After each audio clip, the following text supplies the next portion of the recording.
The words for our meditation this evening come from John chapter 13. We read verses 21 through 30.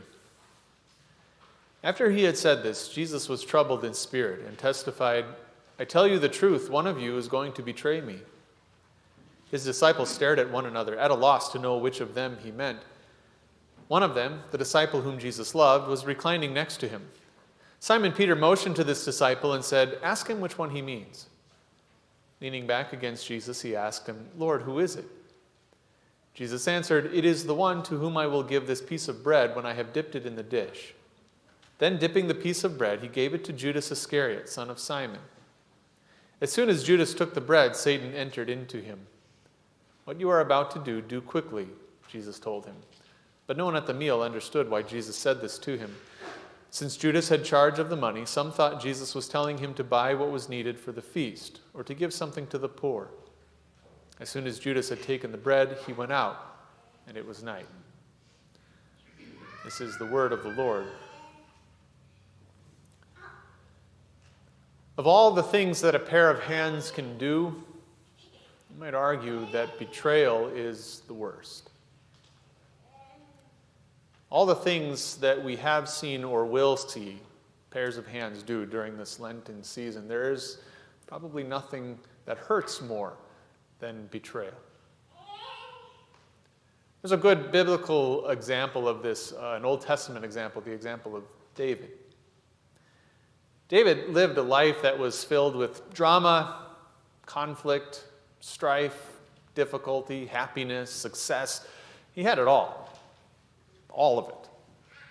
His whole life, he felt the thrill of victory and the agony of defeat over and over and over again. From the moment that he dropped Goliath with a stone and a sling to the moment of his dying breath, that was his life. And through it all, there was one man who was with him every step of the way. Through everything that David endured, especially during his worst times, when he was on the run from Saul, when he had to flee from his son Absalom, when he was working to cover up his most grievous sin, Joab, his general, was there. Joab was fiercely loyal to David, always willing to do whatever David asked of him, sometimes even more. He always had David's back. He was always willing to fight for David. That was Joab. Joab was loyal until the day wasn't. Joab's loyalty ran out when Joab backed Adonijah, one of David's sons, to be the next king after David, instead of Solomon, the one that David wanted, the one that God wanted. Imagine how that must have felt to David. That betrayal. How he was crushed by it. Joab, of all people. And you can imagine how he felt as he hears this news that Joab is not going to back David or Solomon. Joab, what are you doing after all we've been through? After everything that we have endured together, after all the times that you helped me and I helped you, and now you do this? David had enemies. And he expected those enemies to rise up against him. He had rivals, and he expected those rivals to oppose him. There were people who didn't want David on the throne. He knew that. He understood that. But Joab? And he was so crushed by this that he wrote about it in a psalm. He wrote these words, "Even my close friend, someone I trusted, who shared my bread, has turned against me." David was betrayed. Of course, this was not the last person who would betray it. David wasn't the last one to have this happen to him. There would be others. And in fact, these words from Psalm 41, they are prophetic. And they are meant to also be the words of Jesus, some 1,000 years later. With these words, he's pointing ahead to Jesus and pointing to what Jesus would endure and the betrayal that Jesus would suffer at the hands of one of his closest friends.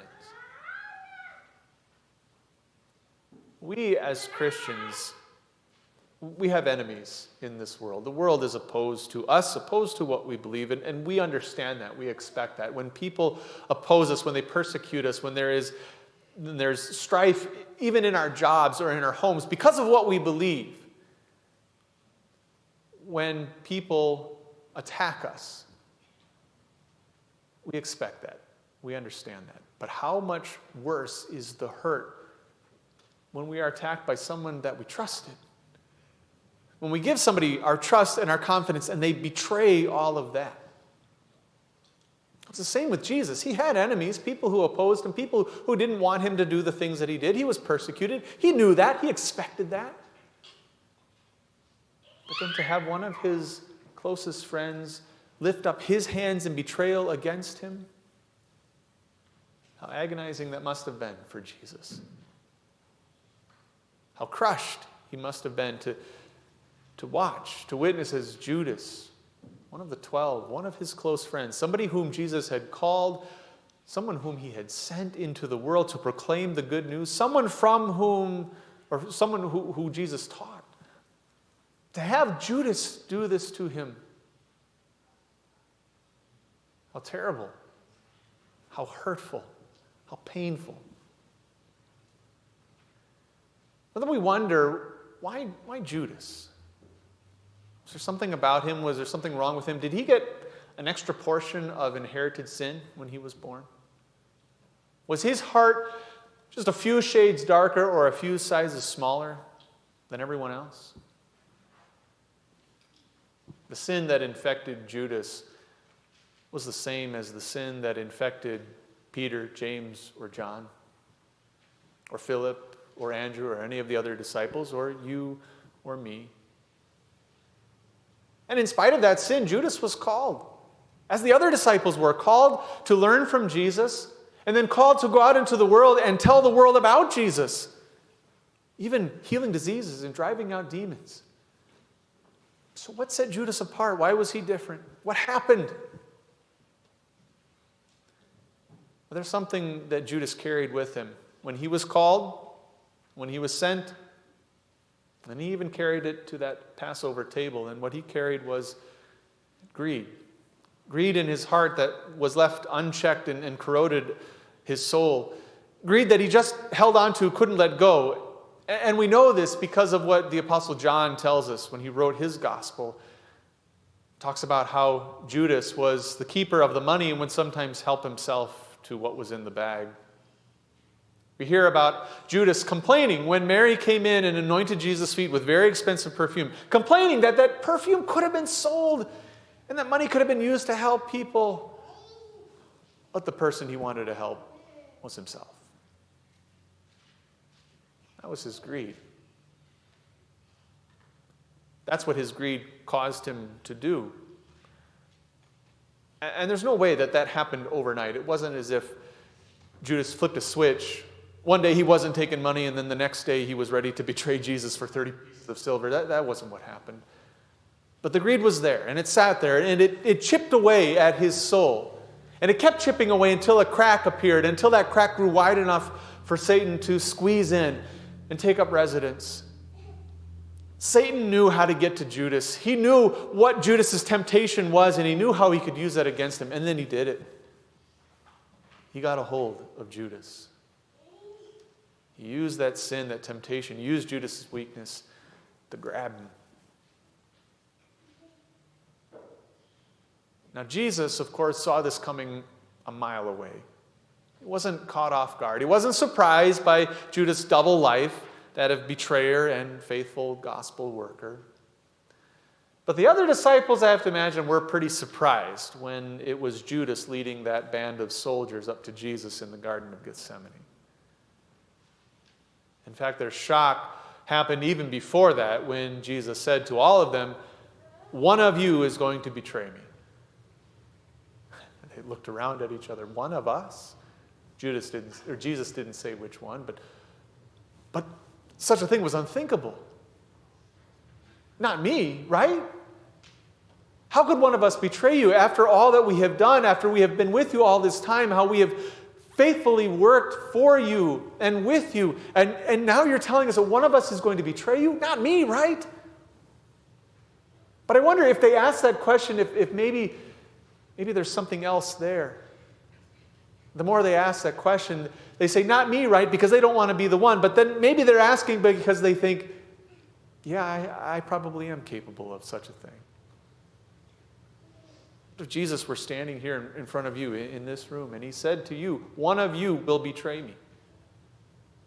Jesus, your best friend. Jesus, whom you love.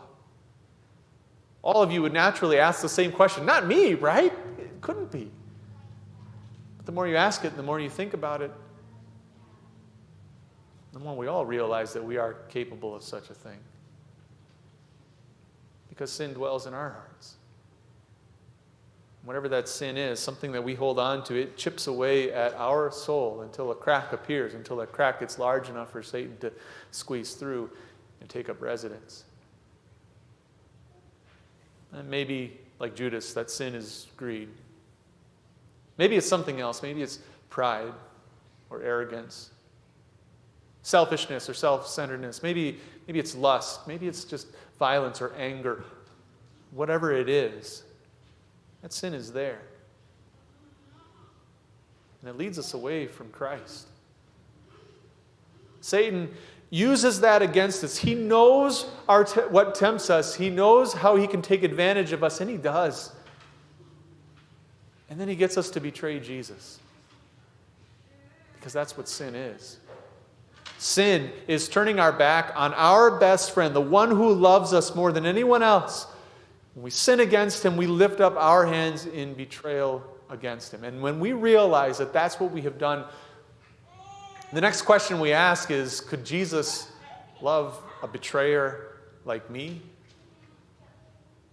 Of course, the answer is yes. And if you want proof of that, look at the way he dealt with Judas. He told the disciples that one of them would betray him that night. And he was speaking to all of them, but really he was speaking to Judas. And it happened at other times. In the Gospel of John, earlier in that book, Jesus says, "Have I not chosen you, the 12? Yet one of you is a devil." And on that very night, the night that he was betrayed, after washing his disciples' feet, he said, "You are clean, though not every one of you." Yeah, he was speaking to the disciples, but really, he was speaking to Judas. In Christian love, in divine Christian love, he was getting Judas to look at his sin, to see his sin, and to turn from his sin. By saying these things, he was reaching out, saying, "Judas, the devil has a hold of you. Resist the devil and he will flee from you. Judas, it's not too late. Judas, I love you. I don't want to see this sin destroy you. Judas, see your sin and know that your sin is forgiven. Come to me." That's Jesus' love for Judas. That's Jesus' love for everyone who has betrayed him. And he loved Judas unto the very end. And if you want more proof of that, look at what happened to Jesus at the end. He went to the cross. He went to the cross because Judas needed to be forgiven. It was because of Judas betraying hands that Jesus went there to sacrifice himself, to pay for the sins that he and all of us have committed. Sadly, Judas' ending is not a happy one.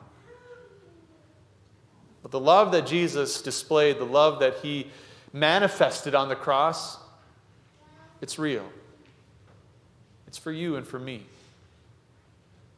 I asked the question, could Jesus love a betrayer like you or me? The answer is yes, because there he is on the cross, stretching his arms out to give up his life so that you don't give up yours.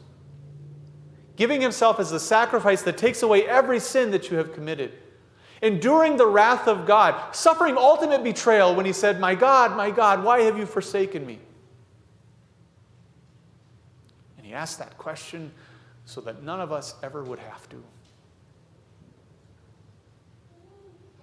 That's the love that Jesus showed. He went there for betrayers. He saved us because he wants us to be his own. That's what Jesus did. In spite of the betrayal that he faced in his life, he never betrayed us.